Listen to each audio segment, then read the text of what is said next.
여러분 안녕하세요. 많은 기업들이 인공지능에 적극적 투자를 하고 있는데요. 이런 IT 관련 분야의 핵심은 OS죠. 이번 시간은 컴퓨터의 OS인 윈도우 11을 나에게 최적화하는 맞춤 설정에 대해 알아보겠습니다. 마우스 설정을 위해서 윈도우 시작 버튼 누르시고 설정으로 들어갑니다. 설정 창이 열리면 좌측에서 접근성 선택해 주세요. 그러면 시각 부분에 마우스 포인터 및 터치라고 나오게 되죠. 여기 들어갑니다. 그러면 마우스 포인터 스타일을 조절을 해줄 수가 있습니다. 지금 현재 크기를 제일 작게 해놓은 상태인데요. 이 크기를 1에서 더 위로 올려줍니다. 그러면 마우스 포인터가 이렇게 크게 나오게 되죠. 자, 그러면 이용하기가 훨씬 쉽겠죠? 요즘은 큰 모니터를 쓰시는 분들이 많아서 가끔 내 마우스 포인터가 어디 있는지 한참 찾으시는데요. 여기서 내가 보기 적당한 사이즈로 포인터 크기를 키워 놓으면 컴퓨터 이용하실 때 훨씬 편리하게 이용할 수가 있겠습니다. 자, 그 다음은 컬러도 조절할 수가 있죠. 검정을 선택하게 되면 마우스 포인터가 검정색으로 나오게 됩니다. 자, 그 다음 반전이 있죠. 이 반전을 선택하게 되면 마우스 포인터 위치에 따라서 컬러가 반전이 되게 됩니다. 그래서 내가 지금 어디에 얹혀 있는지 마우스 포인터로 가려진 부분들을 확인을 할 수가 있겠죠. 자, 그리고 이렇게 마우스 포인터를 키워줬을 경우에는 커서도 이렇게 크게 나오게 돼요. 커서는 작게 나와서 보기가 어려운 경우가 많은데 이렇게 커서가 크게 나오면 사용하기가 훨씬 편리하겠죠. 자, 그 다음에 마우스 포인터 컬러도 지정을 해줄 수가 있습니다. 자, 이렇게 컬러를 지정을 해 놓으시면 여기서 원하는 컬러를 선택을 해주시면 되겠죠. 다양한 색상 중에 눈에 잘 띄는 컬러로 지정을 해주시면 사용하기가 좀 더 편리하겠죠. 그 다음 원하는 색상을 만들어서 지정을 할 수도 있죠. 여기는 플러스 버튼을 누르시고 원하는 컬러를 선택을 해주시면 되겠어요. 그 다음 그 색의 밝기를 조절을 해주시면 되겠죠. 자, 그러면 색이 지정되고요. 완료하게 되면 해당 컬러가 등록이 되게 됩니다. 자, 그러면 그 색으로 볼 수가 있어요. 그 다음 터치 표시기는 터치 모니터일 때만 해당이 됩니다. 일반 마우스를 이용할 때는 해당 사항이 없습니다. 자, 그 다음 여기서 또 아래로 내려갑니다. 그러면 관련 설정 부분에 마우스 포인터 속도와 기본 단추, 스크롤 등을 조절할 수 있고요. 텍스트 커서도 조절할 수가 있습니다. 자, 마우스 들어가 볼게요. 기본 마우스 단추가 왼쪽에 있죠. 마우스가 기본적으로 오른손잡이에 맞춰져 있기 때문에 왼손잡이 분들은 불편할 수가 있습니다. 왼쪽과 오른쪽 버튼이 헷갈릴 수가 있죠. 그럴 때는 기본 마우스 단추를 왼쪽에서 오른쪽으로 바꿔주시면 되겠습니다.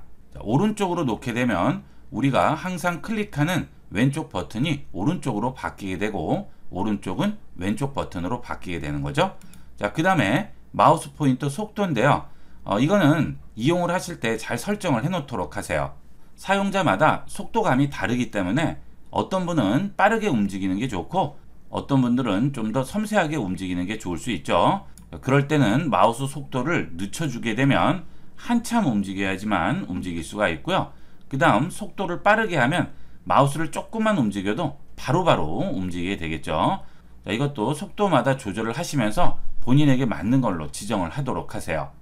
요즘은 마우스에 휠이 전부 붙어 있죠. 마우스 휠을 돌려서 스크롤 할 때 한 번에 여러 줄, 한 번에 한 화면씩으로 지정을 할 수 있습니다. 이런 것들을 웹 검색할 때 편리하게 이용할 수 있겠죠. 자, 이렇게 웹페이지가 나왔을 경우에 마우스 스크롤을 이렇게 돌리시면 웹페이지가 넘어가게 되는데요. 자, 한 번 움직였을 때 이렇게 몇 칸씩 넘어가게 되죠. 이때 한 번에 여러 줄이 아니고요. 한 번에 한 화면씩으로 바꾸게 되면 마우스 스크롤을 한 번만 움직이면 페이지가 한 페이지씩 넘어가게 되겠습니다. 자, 전체적인 거 보실 때는 이런 식으로 보시는 게 편하겠지만 텍스트 같은 거 읽을 때는 이렇게 한 번에 넘어가게 되면 불편할 수가 있죠. 자, 이것도 사용하시는 방식에 따라서 본인에게 맞춰주시면 되겠습니다. 그 다음은 비활성 창 위에 커서를 올릴 때 스크롤이죠. 자, 이것도 꼭 켜놓고 이용을 하세요. 자, 지금 마우스 커서가 이 창에 있어요. 이렇게 창을 선택을 한 상태에서 스크롤을 움직이면 해당 창에서 스크롤이 움직이게 되는데요. 자, 이때 마우스를 이쪽 창을 클릭을 하지 않고도 마우스를 이렇게 얹기만 해도 스크롤을 움직이면 움직이게 되죠. 비활성 창 위에 커서를 올릴 때 스크롤이 꺼져 있게 되면 이쪽 창에 마우스를 올려놓는 것만으로는 스크롤을 움직여도 화면이 스크롤되지 않습니다. 그러면 매번 해당 창을 선택해서 활성화시킨 다음 스크롤을 하고 다시 이쪽을 보려면 또 클릭해서 선택해서 스크롤을 해야 되겠죠. 굉장히 불편한데요. 이 비활성 창에 커서 올릴 때 스크롤 기능 이용하시면 아주 편리하게 이용할 수 있습니다. 그 다음은 텍스트 커서죠. 텍스트 커서 들어가시면 커서 크기를 변형을 할 수가 있습니다. 마우스 크기는 상관없지만 커서 크기를 좀 조절을 하고 싶어요. 그럴 때 이용하시면 되겠죠. 텍스트 커서 표식이 켜도록 하겠습니다. 그러면 마우스 포인터는 그대로 있는데요. 텍스트를 입력하기 위한 워드 프로세서나 또는 메모장 같은 곳에 가셔서 클릭을 해주시면 이렇게 커서 표시기가 나오게 됩니다. 마우스 포인터는 커서 모양 그대로 보이고요. 문서에 표시되는 커서 표시기가 이렇게 나오게 되죠. 안녕하세요, 반갑습니다 라고 이렇게 입력을 했는데요. 여기에 커서를 클릭하게 되면 커서 표시기가 이동을 하죠. 마우스 커서와 텍스트 표시기 커서가 동시에 나오게 되겠습니다. 자, 이 커서 표시기 크기를 여기서 조절을 할 수가 있어요. 좀 더 키워주시게 되면 더 크게 나오게 되죠. 한눈에 볼 수가 있겠죠. 이 워드 입력 같은 거 하실 때 보시면 글이 많이 들어가 있을 경우 중간에 커서가 있을 경우 잘 안 보이는데 그럴 때 커서 표시기를 켜시면 커서 찾기가 훨씬 편리하겠죠. 그리고 여기도 컬러를 지정을 할 수가 있습니다. 그 다음 아래 보시면 텍스트 커서 두께라고 나오는데요. 텍스트 커서 두께를 변경할 수가 있습니다. 자, 지금 이렇게 얇게 나오고 있죠. 자, 이거를 더 올려 볼게요. 자, 그러면 더 굵기가 굵게 나오고 깜빡이죠. 이렇게 됐을 경우 굵게 깜빡이기 때문에 보기가 좀 더 좋을 수가 있습니다. 자, 이것도 이용을 해 보시고요. 본인이 사용하시기 편리한 것으로 설정을 해서 이용을 하시면 이용을 하실 때 스트레스를 훨씬 덜 받게 되겠죠. 컴퓨터 이용 시에 사용자와 컴퓨터가 가장 많이 접하는 부분이 이 마우스, 키보드, 모니터입니다. 마우스 설정만 잘 해놓으셔도 쾌적하게 이용할 수 있으니까 이 설정은 꼭 해두도록 하세요. 그 다음은 글꼴 부분을 보도록 하겠습니다. 윈도우 시작 버튼 누르시고 다시 설정 들어갑니다. 그러면 좌측 메뉴에 개인 설정이 있죠? 개인 설정 들어가세요. 여기서 우측에서 아래쪽으로 내려가다 보면 글꼴이라고 있습니다.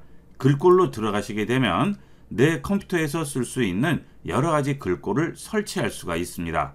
글꼴을 설치하는 방법은 글꼴을 클릭 드래그해서 이 위에 얹기만 하면 됩니다. 그러면 자동 설치가 되겠죠. 그리고 설치된 글꼴들은 아래쪽으로 내려가시면 사용 가능한 글꼴이라고 나오게 되고요. 설치된 글꼴들을 전부 보여주게 됩니다. 자, 여기서 글꼴 모양을 확인할 수가 있겠죠. 자, 그 다음 필요 없는 글꼴일 경우에는 해당 글꼴 우측 상단에 있는 점색의 버튼을 누르시면 제거할 수 있습니다. 그 다음 예를 들어서 이 글꼴은 자주 쓰이지는 않지만 가끔 한 번씩은 꼭 써야 되는 글꼴이에요.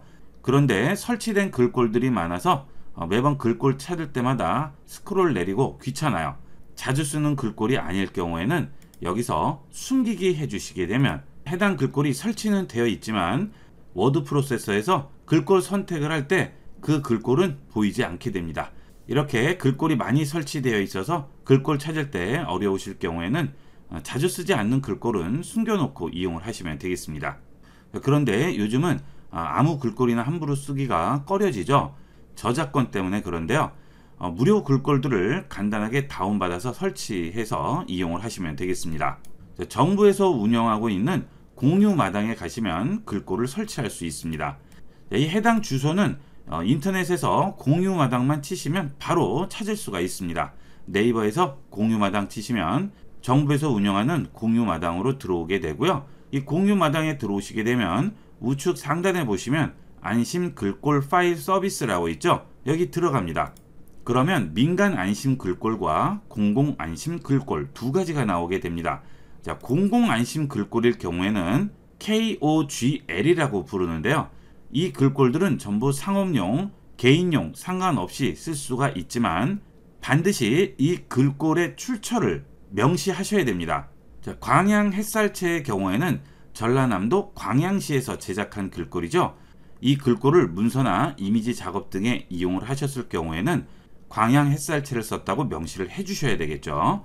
이런 게 복잡하실 경우에는 민간 안심 글꼴을 이용하시면 되겠습니다. 민간 안심 글꼴 바로가기 합니다. 민간 안심 글꼴은 OFL이라고 부르고요. 이것은 완전 무료가 되겠습니다. 명시하지 않아도 상관없고요. 상업용, 개인용 전부 이용을 할 수 있죠. 그 대신 이 글꼴을 판매하는 것은 당연히 안 되겠죠. 또는 변형을 한다든지 그런 것도 안 됩니다. 하지만 사용하는 데는 지장이 없습니다. 완전히 저작권에서 자유롭게 이용할 수가 있겠죠. 복잡하시면 일단 민간 안심 글꼴을 이용을 해서 사용하시고요. 이 중에서 없는 서체가 있을 경우에는 공공 안심 글꼴을 이용을 하시면 되겠습니다. 자, 서체를 다운받는 방법은 해당 서체에 가서 클릭을 합니다. 그러면 바로 저장할 수 있죠. 자, 다른 이름으로 저장해서 바탕화면에 저장을 해볼게요. 바탕화면 누르시고 여기에 저장하도록 하겠습니다. 자, 서체 저장됐네요. 자, 그러면 압축돼서 나와 있죠. 마우스 우측 버튼 누르시고 압축 풀기 하겠습니다. 데스크탑에 풀어주도록 할게요. 자, 그러면 가나 초콜릿에 여기 설치됐죠. 자, 열어보시게 되면 이 안에 서체가 2개가 들어가 있어요. 이것을 설정에 들어가셔서 여기 있는 글꼴 찾아보기 및 설치에 그대로 드래그해서 얹어주시기만 하면 됩니다. 그러면 바로 설치가 됩니다. 자, 저는 이미 설치가 되어 있죠. 그러면 이제 워드 프로세서에서 해당 글꼴을 이용할 수가 있겠습니다. 그 다음 설정으로 다시 들어오셔서 개인정보 보안으로 들어갑니다. 그 다음 아래로 내려가시면 검색 권한이라고 있죠. 검색 권한으로 들어가세요. 윈도우 11에는 유해 정보를 차단하는 기본 기능이 있습니다. 성인용 컨텐츠라든지 혐오 컨텐츠 등을 중간에서 필터링을 해주게 되는데요. 엄격과 중간, 끔 3가지가 있습니다. 자, 엄격은 내 웹 결과에서 성인용 텍스트라든지 이미지와 동영상 모두를 필터링하는 것이고요. 중간은 텍스트를 제외한 나머지를 필터링하는 것이고 끔은 필터링을 하지 않는 것이죠. 자, 이것도 본인에 맞춰서 이용을 하셔야 되겠죠. 가끔 필터링을 하다 보면 성인용이 아닌데도 필터링이 돼서 안 보이는 수가 있습니다. 그럴 때는 여기서 끄고 이용을 하시면 되겠죠. 다른 사람은 보이는데 나만 안 보일 경우에는 여기서 확인을 해 보셔야 되겠습니다. 자, 그 다음은 내가 컴퓨터를 이용을 해서 검색을 하다 보면 내가 검색한 내용들을 전부 컴퓨터에 저장을 하게 됩니다. 자, 이것은 기본적으로 체크가 되어 있어요. 자, 여기서 제일 아래로 내려가시게 되면 검색 기록이라고 있죠.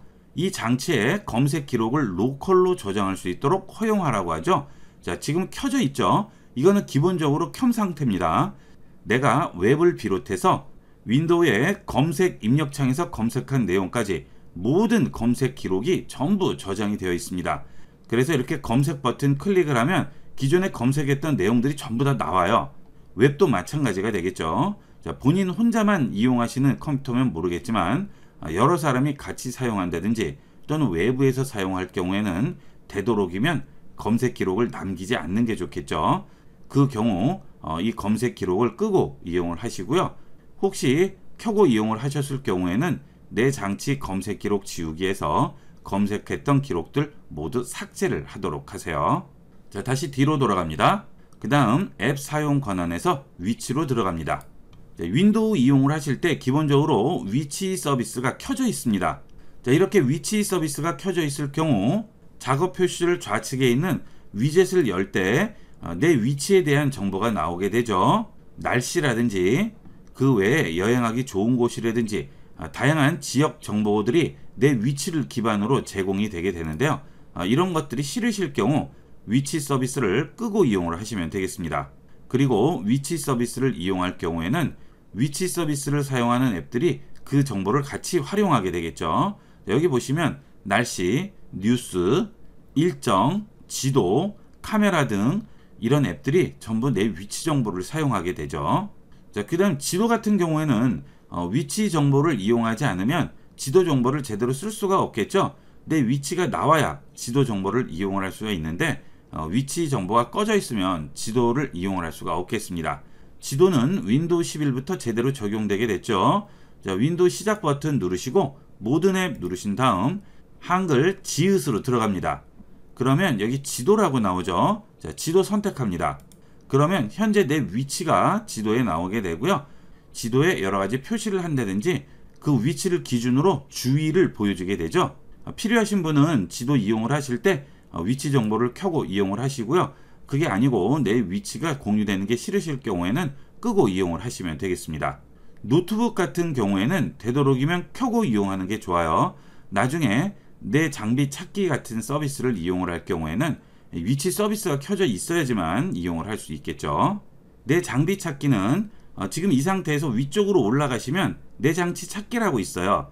분실한 경우 장치 추적이죠. 여기 들어가시게 되면 내 디바이스 찾기라고 있습니다. 여기를 켜시게 되면 내 디바이스를 분실했을 경우 어카운트 마이크로소프트.com에 가서 장치의 위치를 확인할 수 있습니다. 브라우저를 실행하시고요. 주소 입력창에 account.microsoft.com 입력을 하시게 되면 계정이 있을 경우 본인 계정으로 들어오게 됩니다. 당연히 계정이 있어야지만 내 기기를 찾을 수가 있겠죠. 그 다음 아래로 내려가시면 여기에 내 디바이스 찾기라고 있어요. 이걸 눌러주시면 현재 내 위치가 어디에 있는지 여기에 보여주게 됩니다. 저는 지금 위치 사용 안 함으로 나와 있죠. 좀 전에 설명을 드릴 때 디바이스 찾기를 꺼놓은 상태이기 때문에 그렇죠. 자, 이걸 켜시게 되면 적용이 되는데 적용되기까지 시간이 좀 걸립니다. 그래서 이거는 미리 켜놓으시는 게 좋겠죠. 그러면 여러분 기기 위치가 지도에 표시가 되게 됩니다. 거의 반경 20-30m 안쪽으로 보이게 돼서 쉽게 찾을 수가 있겠죠. 노트북을 들고 이동하시는 분들은 되도록이면 켜고 이용하시는 게 좋겠습니다. 자, 이렇게 해서 이번 시간은 윈도우 11에서 나에게 맞는 맞춤 설정을 하는 방법을 알아봤습니다. 좀 더 쾌적하게 이용하기 위해서 꼭 이 설정들은 체크해보고 이용하도록 하세요. 앞으로 가장 중요한 IT 분야가 인공지능 분야입니다. 인공지능이 활용되기 위한 조건은 컴퓨팅이고 컴퓨팅의 기본은 OS라고 할 수 있겠죠. 지금부터 컴퓨터의 OS인 윈도우 11의 기초와 필수 기능 및 활용법을 알아보겠습니다. 이번 시간은 윈도우 11의 화면 구성과 기본 사용법에 대해서 알아보도록 하겠습니다. 컴퓨터를 시동을 하시고 들어오시게 되면 윈도우가 실행이 되죠. 이게 윈도우 11의 화면이 되겠는데요. 윈도우 11로 들어오시게 되면 화면이 두 개로 나뉘어져 있죠. 이 위쪽에 있는 부분은 바탕화면이 되겠고요. 아래쪽 부분은 작업 표시줄이 되겠습니다. 각 부분을 지칭하는 단어는 되도록이면 외워두시는 게 좋겠죠. 여러분들이 궁금한 것들이 있을 경우 질문을 올린다던가 또는 책을 찾아볼 때도 해당 부분을 지칭하는 단어를 알고 있어야지만 제대로 된 질문을 하거나 자료를 찾아볼 수가 있겠죠. 자, 바탕화면에서 좌측 상단에 있는 것이 휴지통이 되겠죠. 여러분이 필요 없는 파일이나 폴더는 전부 여기 있는 휴지통으로 버리게 됩니다. 필요 없는 파일이나 폴더를 클릭해서 휴지통에 넣게 되면 휴지통이 휴지가 채워져 있는 모양으로 바뀌게 되죠. 자, 이렇게 해서 원하는 파일을 버릴 수 있고요. 자, 이렇게 버렸더라도 아직은 내 컴퓨터에 남아있죠. 자, 이 휴지통을 더블 클릭해서 열게 되면 휴지통 안으로 들어오게 되고요. 여기서 버린 파일이나 폴더를 다시 클릭 드래그해서 바깥으로 빼낼 수가 있겠죠. 그래서 휴지통에 필요 없는 파일이나 폴더를 버렸더라도 완전히 휴지통을 비우기 전까지는 내 컴퓨터에 남아있는 상태라서 언제든지 복구가 가능하겠죠. 이 휴지통을 완전히 비우시려면 휴지통에 마우스 우측 버튼 클릭하시고 휴지통 비우기를 선택하시면 삭제하겠냐고 다시 한번 물어보죠. 여기서 예 버튼을 누르시게 되면 완전히 지워지게 됩니다. 자, 그러면 다시 복구할 수가 없겠죠.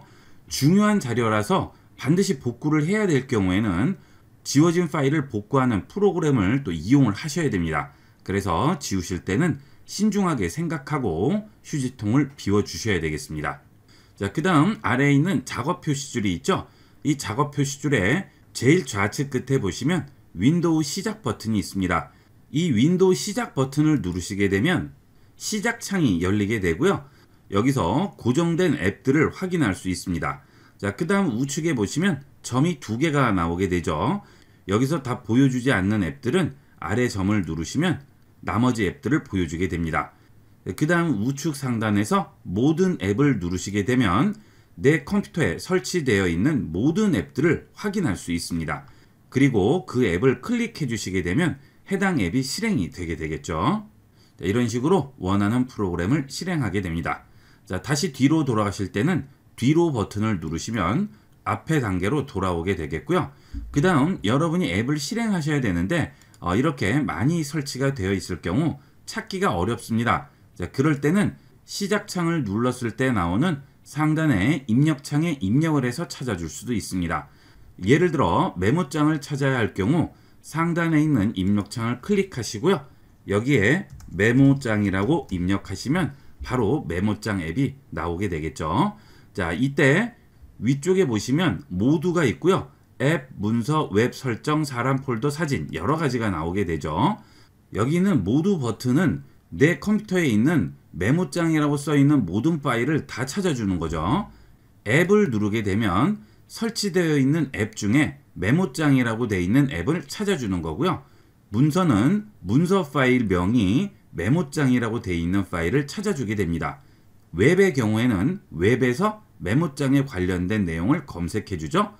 시작창에서 검색을 했을 경우 내 컴퓨터뿐만이 아니고요. 웹상에서도 전부 검색을 해주게 됩니다. 보통은 모두로 놓고 많이 이용을 하시죠. 자, 이렇게 메모장을 입력을 했는데 만약 앱이라는 말이 나오지 않고요. 이렇게 아이콘 모양이 보이지 않을 경우에는 그 앱은 설치가 되어 있지 않은 거죠. 자, 이번에는 포토라고 써봤는데요. 이 포토 단어를 포함한 앱을 보여주게 되죠. 여기에 포토샵이라고 되어 있죠. 이 포토샵의 단어가 포토가 들어가 있죠. 그래서 앱도 찾아주게 됩니다.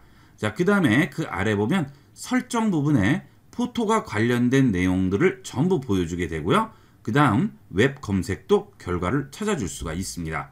만약 앱명을 여기에 입력을 하셔서 원하는 앱을 찾고자 할 때는 여러 가지가 나와 있으면 헷갈리실 수가 있죠. 자, 그때는 이 위에서 앱 버튼을 눌러주시면 앱만 찾아주게 됩니다. 자, 이렇게 해서 간단하게 원하는 프로그램을 찾아줄 수 있고요. 문서라든지 또는 사진, 폴더, 설정까지 전부 찾아줄 수 있고 웹에서의 검색까지 가능합니다. 자, 그 다음 여기 있는 고정됨은 내가 원하는 자주 이용하는 앱들을 고정을 시켜 놓을 수가 있습니다. 자, 예를 들어서 제가 포토샵을 자주 써요. 그럴 때는 해당 앱에 마우스를 얹으시고 마우스 우측 버튼 누르시면 시작 화면에 고정이라는 메뉴가 나오죠. 자, 이걸 선택을 해주시면 앞으로는 윈도우 시작 버튼을 누르시면 이렇게 바로 해당 앱이 나오게 됩니다. 여기 있는 모든 앱 눌러서 다시 들어가서 찾으실 필요 없이 간단하게 이용을 할 수가 있겠죠. 자, 그 다음에 여기에 고정된 앱이 많을 경우 이렇게 아래쪽으로 넘겨야 되는데 이것도 귀찮아요. 그럴 때는 그 앱을 원하는 위치로 바꿀 수 있습니다. 해당 앱을 클릭하신 다음 드래그 하셔서 이 위로 올리시게 되면 내가 원하는 위치에 가져다 놓을 수가 있겠죠. 그러면 윈도우 시작 버튼 누르시면 나오는 시작창에서 바로 실행을 할 수 있습니다. 좀 더 편리하게 이용을 할 수가 있겠어요. 자, 그 다음 고정한 것을 없애고 싶어요. 여기 있는 고정된 앱이 너무 많을 경우에 헷갈릴 수가 있죠. 자, 이럴 때는 고정 앱을 없애주시면 됩니다. 해당 앱의 마우스 우측 버튼 누르시면 시작 화면에서 제거라고 있죠. 이걸 선택을 해주시면 여기에 고정된 아이콘이 없어지게 됩니다. 그 경우 프로그램이 삭제되는 건 아니죠. 모든 앱을 눌러서 들어오시면 여기에 해당 앱은 그대로 남아 있습니다. 바로 가기를 삭제하는 것이지 앱 자체를 삭제하는 것이 아닙니다. 헷갈리시면 안 되겠습니다. 자, 그 다음 다시 모든 앱 누르겠습니다. 자, 여기서 앱들이 많이 있는데 일일이 스크롤로 내리고 하기 귀찮아요. 자, 이럴 때는 해당 앱들 위에 알파벳이 있죠. 이 알파벳을 누르시면 알파벳들이 한꺼번에 보이게 됩니다. 여기서 실행하고자 하는 앱의 알파벳 제일 첫 번째 글자 부분을 클릭을 해주시게 되면 그 부분으로 이동이 되게 되겠죠. 그 다음 한글도 마찬가지가 되겠습니다. 자, 비읍 선택해 주시면 비읍에 관련된 앱이 보이게 되겠죠. 자, 빨리 찾으실 때는 알파벳으로 찾아주시면 좀 더 빠르게 찾을 수가 있겠습니다. 그 다음은 프로그램을 실행하게 되면 해당 프로그램은 아래에 나와 있죠. 자, 여기에 보시면 아이콘 밑에 아무 표시가 나오지 않지만 여기 뒤에 있는 세 가지 앱 아이콘은 아래쪽에 회색으로 된 점이 보이게 됩니다. 자, 이것들은 실행된 앱들이고요. 이것은 실행되지 않은 앱들이죠. 이미 실행되어 있는 앱들은 마우스를 앱 버튼 위에 얹으시면 어떤 앱이 실행되어 있는지 미리 보기로 확인을 할 수 있습니다. 자, 그 다음은 윈도우 11의 경우 작업 표시줄 제일 왼쪽을 보시게 되면 위젯이 나오게 됩니다. 자, 마우스를 여기에 얹게 되면 각종 뉴스라든지 날씨, 주식이라든지 지도, 내가 설치한 앱에 관련된 내용들이 전부 보여지게 되죠. 자, 그런데 컴퓨터 이용을 하시다 보면 무심코 마우스를 여기에 얹었는데 이런 식으로 위젯이 뜨게 되면 불편한 경우가 있죠. 그럴 때는 위젯을 없애줄 수 있습니다. 작업 표시줄에 마우스 우측 버튼 누르시면 작업 표시줄 설정이라고 나옵니다. 클릭합니다. 자, 그러면 여기에 위젯이라고 있죠. 이 위젯이 기본값은 켬으로 되어 있죠. 이걸 꺼주시게 되면 여기 있는 위젯이 없어집니다. 그래서 중간중간 마우스가 잘못 얹혀져서 위젯이 뜨는 경우를 미리 방지할 수가 있습니다. 이것은 편리한 대로 이용하시면 되겠어요. 자, 그 다음 바탕화면에서 마우스 우측 버튼 누릅니다. 그러면 윈도우 10과 메뉴가 약간 달라졌죠. 자, 여기서 추가 옵션 표시를 누르면 윈도우 10에서 많이 보시던 그런 메뉴가 나오게 되고요. 윈도우 11에서는 한 번만 클릭하게 되면 이런 메뉴가 나오게 되겠죠. 메뉴가 조금 늘어났다 뿐이지 윈도우 10과 동일합니다. 첫 번째 보기 메뉴는 바탕화면에 나와 있는 아이콘이나 파일들의 크기를 지정을 해줄 수 있죠. 지금은 보통 아이콘인데 큰 아이콘으로 바꾸면 아이콘 크기가 더 크게 나오게 되겠죠. 이런 것들은 컴퓨터를 이용하시기 전에 미리 본인에게 맞는 걸로 최적화를 시켜 놓으시면 이용이 훨씬 편리하니까 이런 설정들은 미리 지정을 해 놓도록 하세요. 그 다음은 이름과 크기, 항목, 유형, 수정한 날짜 순으로 정렬하는 거죠. 지금 데스크, 새 볼륨, 휴지통 이렇게 되어 있는데요. 정렬 기준을 이름으로 주게 되면 이렇게 이름 순으로 정렬이 되게 됩니다. 자, 이것도 여러분이 이용을 해보시고 편리한 걸로 지정을 해주시면 되겠죠. 바탕화면에 파일이나 폴더를 많이 꺼내놓고 이용하시는 분들은 이름 순으로 정렬을 해놓으시면 파일들 찾기가 훨씬 편리하죠. 많이 꺼내놓으시는 분들은 수십 개씩 꺼내놓고 이용하시는데요. 파일 찾을 때 한참 찾으시는 분들 많이 봤습니다. 정렬을 해주시면 좀 더 편리하게 이용할 수 있고요. 되도록이면 바탕화면에는 많은 파일이나 폴더는 꺼내놓지 않는 게 좋겠죠. 그 다음은 새로 만들기가 있죠. 이 새로 만들기에서 폴더를 생성할 수 있습니다. 자, 그 다음 그 폴더명 지정을 할 수가 있겠죠. 자, 그 다음은 많이 사용하는 앱일 경우 아예 바탕화면에 꺼내 놓으시거나 작업 표시줄에 고정을 해놓고 이용하는 경우도 많죠. 자, 그 방법을 보도록 하겠습니다. 윈도우 시작 버튼 누르시게 되면 설치되어 있는 모든 앱들을 볼 수가 있죠. 컴퓨터에 설치를 했는데 여기 있는 앱들에 나오지 않는다면 그 앱은 설치되어 있는 게 아닙니다. 설치된 앱들은 무조건 여기서 보여야 되죠. 자, 예를 들어 포토샵을 굉장히 자주 써요. 그래서 바탕화면에 바로 가기를 만들고 싶습니다. 자, 그러면 여기서 포토샵에 마우스를 얹으시고요. 마우스 우측 버튼 누릅니다. 그리고 기타로 들어가세요. 그 다음 작업 표시줄에 고정합니다. 그러면 이렇게 작업 표시줄에 앱 버튼이 나오게 되죠. 이 앱은 실행되어 있는 앱이 아니고 바로 가기가 나와 있는 거죠. 윈도우 시작 버튼을 눌러서 앱을 실행하는 것과 동일한 효과를 볼 수가 있습니다.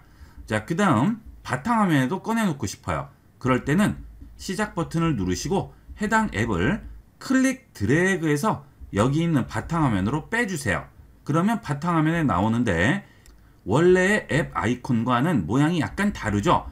여기에 화살표가 있죠. 이것도 바로 가기가 되겠습니다. 이걸 더블 클릭하게 되면 여기에 있는 시작 버튼을 눌렀을 때 나오는 앱을 실행하는 것과 동일한 효과를 볼 수가 있겠죠.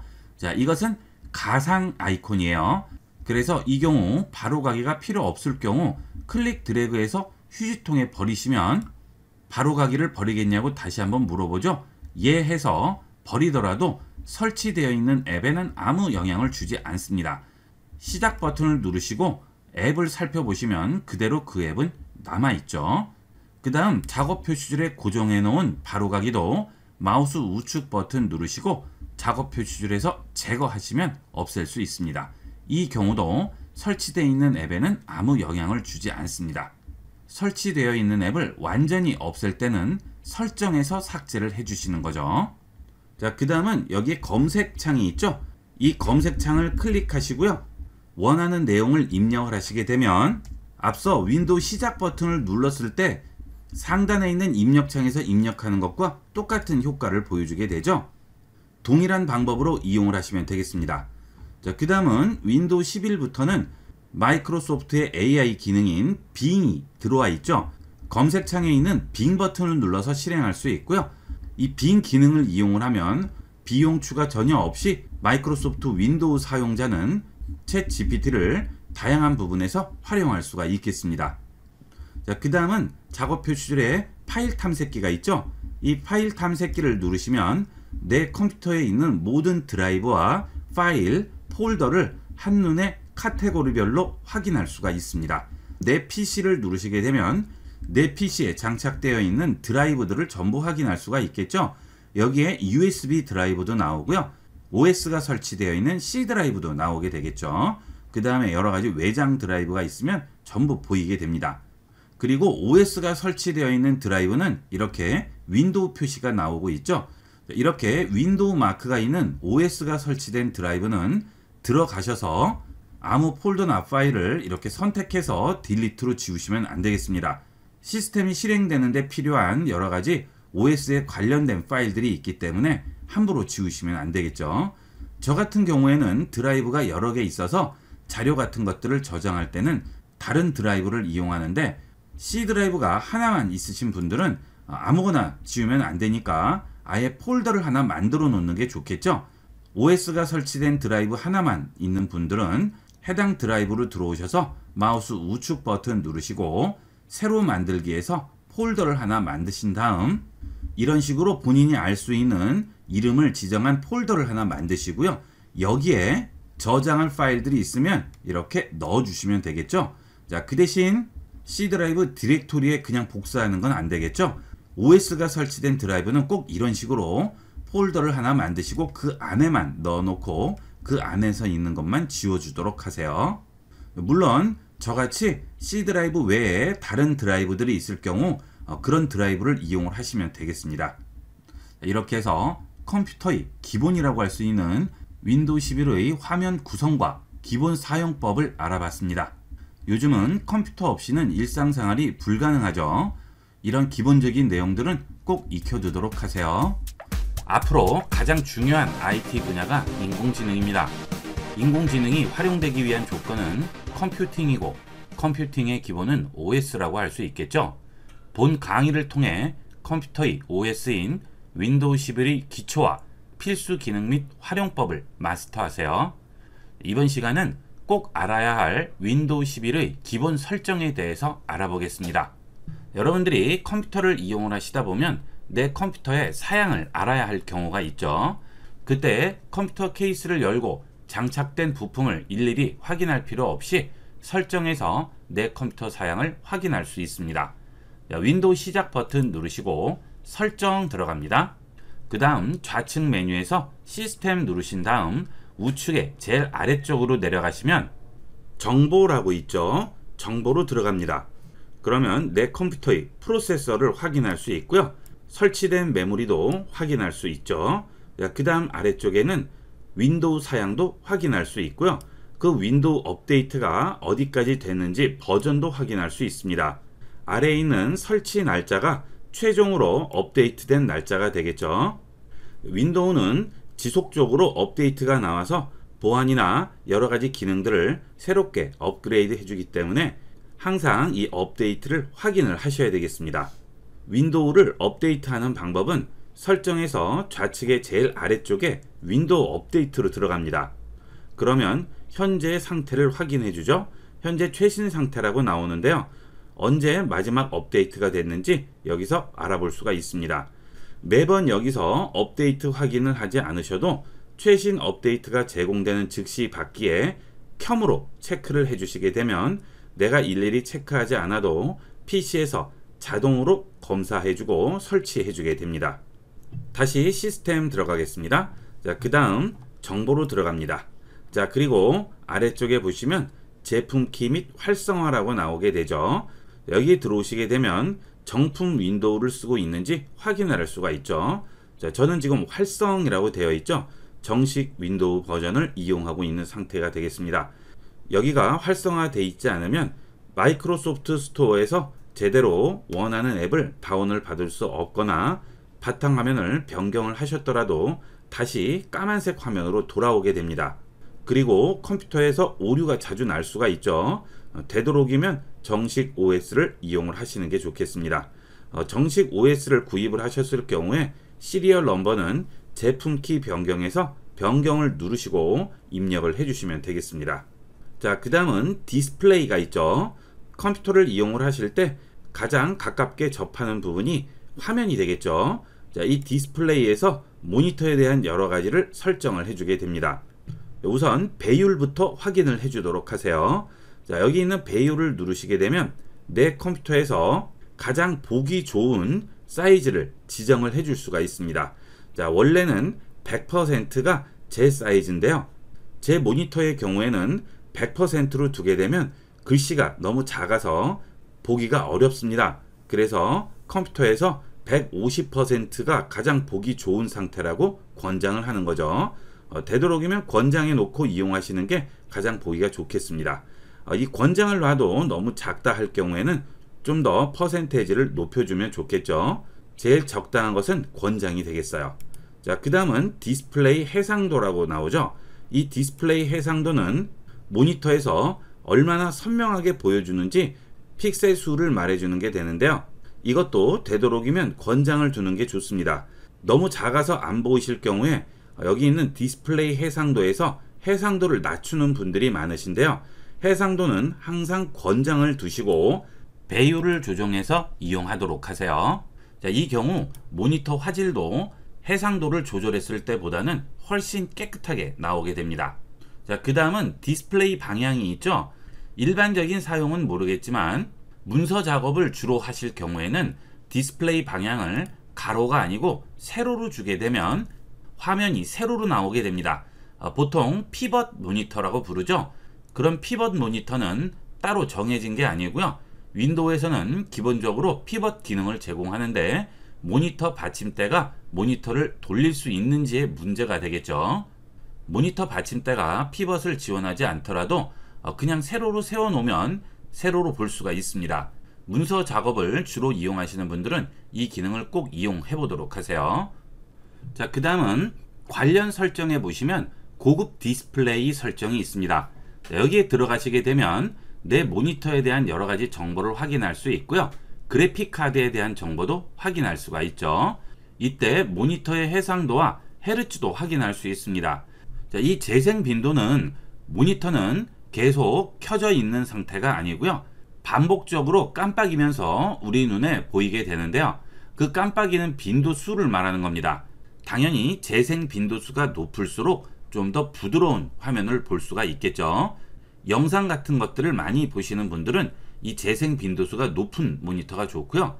영상보다는 그래픽 작업을 많이 하시는 분들은 재생 빈도수가 낮아도 상관없습니다. 하지만 기본적으로 60Hz는 지원이 돼야 되겠죠. 60Hz보다 낮게 되면 깜빡임이 느껴지게 되고요. 영상 같은 경우에는 끊어짐이 느껴지게 됩니다. 요즘 144Hz까지 나와 있죠. 똑같은 가격이라면 이왕이면 재생 빈도수가 높은 게 좋겠죠. 당연히 제 모니터는 60Hz까지만 지원을 하는 모니터라서 60까지만 나오고요. 만약 여러분 모니터가 좀 더 높은 재생 빈도수를 지원을 하면 그 재생 빈도수에 설정을 해놓고 이용을 하시는 게 모니터를 제대로 이용하시는 방법이 되겠습니다. 자, 그 다음은 소리 부분이죠. 자, 소리 들어갑니다. 요즘은 사운드 카드가 아예 메인보드에 포함이 되어 있는 경우가 많기 때문에 보통 리얼텍이라고 해서 설치가 다 돼 있습니다. 저 같은 경우 여러 개가 나오게 되는데요. 저는 모니터에 스피커가 포함이 되어 있기 때문에 모니터에 붙어 있는 스피커를 선택할 수도 있고, 외부 스피커를 컴퓨터에 연결해 놨기 때문에 스피커도 또 하나가 나오게 되겠죠. 자, 이 스피커를 제대로 선택을 해주지 않으면 소리가 나오지 않겠죠. 여러분 컴퓨터에서 소리가 제대로 나오지 않을 경우에는 시스템의 소리에 들어오셔서 출력 부분에 스피커를 제대로 선택을 해주도록 하세요. 자, 그 다음 볼륨이 있죠. 이것은 컴퓨터에서 출력이 되는 볼륨이 되겠고요. 그 다음 스피커에도 볼륨이 또 붙어 있죠. 컴퓨터에서 출력되는 볼륨을 낮추고 스피커 볼륨을 올리게 되면 출력되는 소리가 많이 깨지게 됩니다. 되도록이면 컴퓨터에서 나오는 볼륨은 올려놓고 스피커에서 나오는 볼륨으로 조절을 해주시는 게 좋겠죠. 자, 그 다음 아래쪽에 보시면 입력이 있는데요. 입력은 컴퓨터에 마이크가 설치가 되어 있을 경우 설치된 마이크를 확인할 수 있는 부분이 되겠습니다. 자, 마이크 옆에 화살표 눌러주시면 설치된 마이크를 확인할 수 있죠. 자, 이때 입력 볼륨이라고 나오게 되죠. 마이크가 제대로 작동할 경우 자, 이렇게 슬라이드가 왔다 갔다 하게 됩니다. 내가 말을 해도 여기는 슬라이드가 바뀌지 않는다면 제대로 연결된 게 아니겠죠. 자, 그러면 컴퓨터에 스피커와 마이크를 연결하는 방법을 보도록 하겠습니다. 여러분 컴퓨터의 앞면, 뒷면 또는 윗면에 보시면 이렇게 3.5인치 잭을 연결하는 단자가 있습니다. 자, 여기서 스피커를 연결할 때는 연두색에 연결하시면 되겠고요. 마이크는 분홍색에 연결하시면 되겠습니다. 이것은 어떤 컴퓨터든 동일하게 연결하게 됩니다. 국제 규격이기 때문에 해당 컬러에만 제대로 꽂아주시면 아무 문제 없이 소리를 듣거나 마이크로 입력을 할 수 있겠습니다. 자, 이렇게 연결한 다음에는 출력과 입력에서 제대로 작동이 되는지 확인을 해 주셔야 되겠죠. 자, 그 다음은 특정 앱에서만 소리가 나지 않을 경우에는 시스템 소리에서 아래쪽에 보시면 고급이 있습니다. 여기서 볼륨 믹서로 들어가세요. 자, 실행되어 있는 앱이 여기에 나와 있으면 여기에서 슬라이드가 100까지 올라가 있는지 확인을 하도록 하세요. 자, 만약 해당 앱의 소리를 0으로 만들어 놓게 되면 그 부분에서는 소리가 입출력이 되지 않게 됩니다. 제일 위쪽으로 올려 놓으셔야 되겠죠. 특정 앱에서 소리가 나지 않을 때는 여기서 확인을 해 보세요. 자, 그 다음은 또 시스템에 전원으로 들어갑니다. 윈도우 11은 전원 모드를 설정할 수 있는 기능이 있습니다. 전원 모드에 들어오시게 되면 지금 현재 저는 최고 성능으로 되어 있는데요. 여기를 눌러보시면 최고의 전원 효율성과 균형 잡힌 최고 성능 세 가지로 나오게 되죠. 최고의 전원 효율성은 속도는 느린 반면 전기를 아끼는 기능이 되겠고요. 균형 잡히는 상황에 따라서 탄력적으로 설정이 되게 됩니다. 최고 성능은 전기에 상관없이 무조건 컴퓨터의 최고 성능을 발휘하게 되겠죠. 컴퓨터의 자원을 많이 이용하게 되는 그런 작업을 하실 경우에는 되도록이면 최고 성능을 이용을 하시면 되겠고요. 간단한 인터넷 서핑이라든지 양이 많지 않은 문서 작성을 할 경우에는 균형 잡힌이나 전원 효율성으로 이용하시면 전기도 절약하면서 쾌적하게 이용할 수 있겠습니다. 자, 그 다음은 설치된 앱 삭제가 되겠습니다. 자, 좌측에 있는 메뉴에 보시면 앱이라고 있죠. 이 앱을 누르시게 되면 설치된 앱이라고 우측에 보이게 됩니다. 이 설치된 앱에 들어가시면 내 컴퓨터에 설치되어 있는 모든 앱들을 확인할 수 있습니다. 여기서 필요 없는 앱은 우측 끝에 있는 점 3개 버튼을 누르시고 제거를 이용해서 삭제해 주셔야 됩니다. 그냥 버린다고 없어지는 건 아니죠. 설치를 한 앱은 반드시 이 제거로만 삭제해 주셔야 돼요. 이 설치된 앱에서 여러분이 쓰지 않는 앱들은 되도록이면 제거를 해 주시는 게 컴퓨터 속도와 저장 공간 관리에도 도움이 되겠죠. 컴퓨터 이용하시다 보면 나도 모르게 설치하는 경우도 있고 설치해 놓고 잊어버리는 경우도 있습니다. 한 번씩 꼭 확인을 해 보시고요. 이용하지 않는 앱들은 전부 삭제해 주도록 하세요. 자, 이 앱을 지워 보도록 할까요? 자, 우측에 있는 점 3개 버튼 누르시고 제거 누릅니다. 그러면 관련 정보 제거된다고 하죠. 제거합니다. 자, 그러면 이런 식으로 알아서 제거를 해주게 돼요. 그리고 여기 뒤에 보면 없어졌죠. 자, 클로즈 합니다. 이제 그 앱은 내 컴퓨터에서 완전히 삭제가 된 거죠. 자, 그 다음 윈도우 시작 버튼을 누르시면 여기에 기본 앱들이 설치가 되어 있는 것들이 보입니다. 인스타그램이라든지 마이크로소프트 게임이라든지 또는 영화 및 TV라든지 이런 기본 앱들 중에 내가 쓰지 않는 앱들은 여기서 삭제를 해줄 수가 있습니다. 자, 그런데 삭제가 되지 않는 경우도 있어요. 지금 이런 엑스박스 게임바 같은 경우에는 점색의 버튼을 누르시면 제거 버튼이 딤드돼서 나오지가 않죠. 이런 것들은 삭제를 할 수 없지만 제거 버튼이 나오는 것은 제거를 할 수 있습니다. 기본 설치되어 있는 앱들 중에서도 필요 없는 앱들은 이런 식으로 삭제를 해주시고요. 혹시 삭제했다가도 다시 설치할 필요가 있을 경우에는 언제든지 마이크로소프트 스토어에 들어가셔서 입력창에 해당 앱 입력하시고 바로 설치할 수 있습니다. 안심하고 이용하셔도 되겠습니다. 그 다음은 시간 및 언어가 있죠. 시간 및 언어 들어가시게 되면 날짜 및 시간대와 언어 지역을 설정할 수 있습니다. 날짜 및 시간으로 들어가시게 되면 현재 표준 시간대가 서울로 나와 있죠. 당연히 서울로 나와 있어야 돼요. 혹시나 이 시간대가 다른 곳으로 설정이 되어 있으면 반드시 서울로 바꿔주시고요. 자동으로 시간 설정도 반드시 켜주도록 하세요. 시간이 달라질 경우에 인터넷을 통해서 시간을 보정해서 정확한 시간으로 보여주게 됩니다. 컴퓨터에 보시면 시간이 있죠. 그 시간을 여기서 지정을 해줄 수 있습니다. 그 다음 이렇게 했는데도 시간이 자꾸 틀려질 경우에는 아래로 내려가시면 지금 동기화라고 있습니다. 여기서 지금 동기화 버튼을 누르시면 표준 시간대로 자동으로 시간을 맞춰주게 됩니다. 시간이 잘 맞지 않으시는 분들은 동기화를 한번 해주도록 하세요. 자, 그 다음 그 아래에 보시면 언어 및 지역이라고 있죠. 자, 여기를 들어가시면 현재 우리는 한국어로 되어 있어요. 자, 그런데 혹시 중국어나 영어 또는 일본어로 된 OS가 필요합니다. 그러면 OS를 따로 구입해야 될까요? 자, 그럴 필요 없이 표시 언어만 바꿔주시면 됩니다. 기본 언어 설정에서 언어 추가해 주시고요. 여기서 여러분이 원하는 국가의 언어를 선택을 해줍니다. 그리고 다음 누르면 해당 언어를 바로 설치할 수가 있습니다. 그러면 이제 윈도우 표시 언어를 누르시게 되면 해당 언어가 뜨게 돼요. 그 언어로 선택을 해주시면 나오는 모든 메뉴나 모든 텍스트가 해당 언어로 바뀌게 되겠죠. 자, 다시 돌아오실 때는 언제든지 여기서 한국어로 바꿔주시면 되겠습니다. 자, 이렇게 표시 언어를 바꿀 경우 국가 또는 지역도 반드시 같이 바꿔주셔야겠죠. 언어와 국가를 같이 바꿔주는 걸 잊지 않으셔야 되겠습니다. 자, 다시 시스템 들어옵니다. 자, 그 다음 아래쪽으로 내려가시면 클립보드라고 있죠. 클립보드 들어갑니다. 자, 여러분이 컴퓨터 이용을 하시다 보면 복사를 할 경우가 많아요. 자, 이렇게 복사를 했는데 다른 복사를 다시 하게 되면 먼저 번 복사는 덮어 써져 버리죠. 그래서 먼저 번 복사한 것을 다시 또 복사를 하시는데 그럴 필요 없이 윈도우 11에는 복사했던 기록들을 전부 남길 수가 있습니다. 자, 복사를 해보도록 하겠습니다. 자, 예를 들어서 안녕하세요 부분을 이렇게 클릭 드래그해서 컨트롤 C로 복사합니다.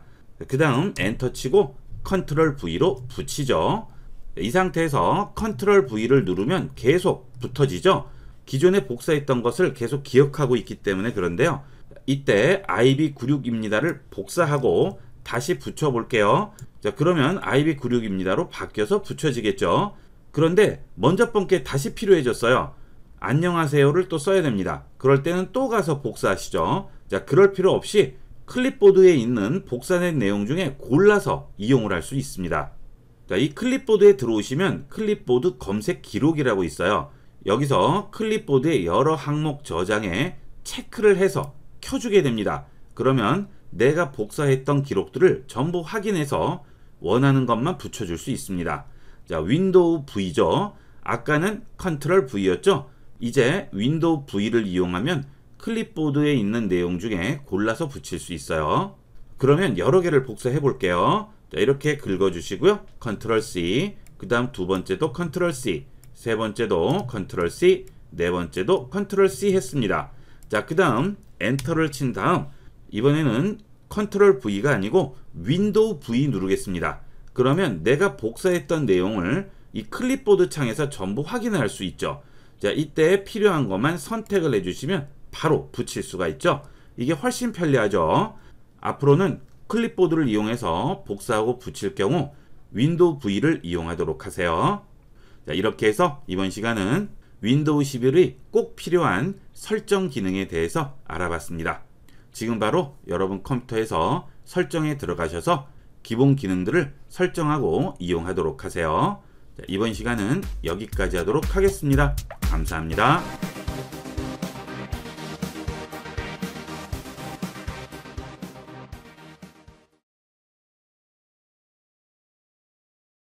컴퓨터를 제대로 이용하는 100가지 활용법 종합 강좌는 1강 컴퓨터를 끄고 켜기 및 절전과 로그아웃부터 100강 디지털 화이트보드 사용법까지 전 과정을 한 번 결제로 장소와 시간, 기기를 가리지 않고 평생 시청할 수 있습니다.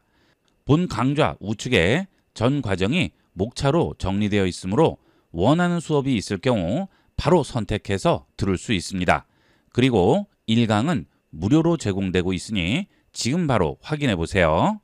본 강의의 링크는 아이비구육 채널의 학습 프로그램으로 들어오시거나 본 영상 하단 설명란의 더보기 버튼을 누르시고 컴퓨터를 제대로 이용하는 100가지 활용법 과정을 클릭하시면 바로 확인할 수 있습니다. 여러분도 컴퓨터의 마스터에 지금 바로 도전해 보세요.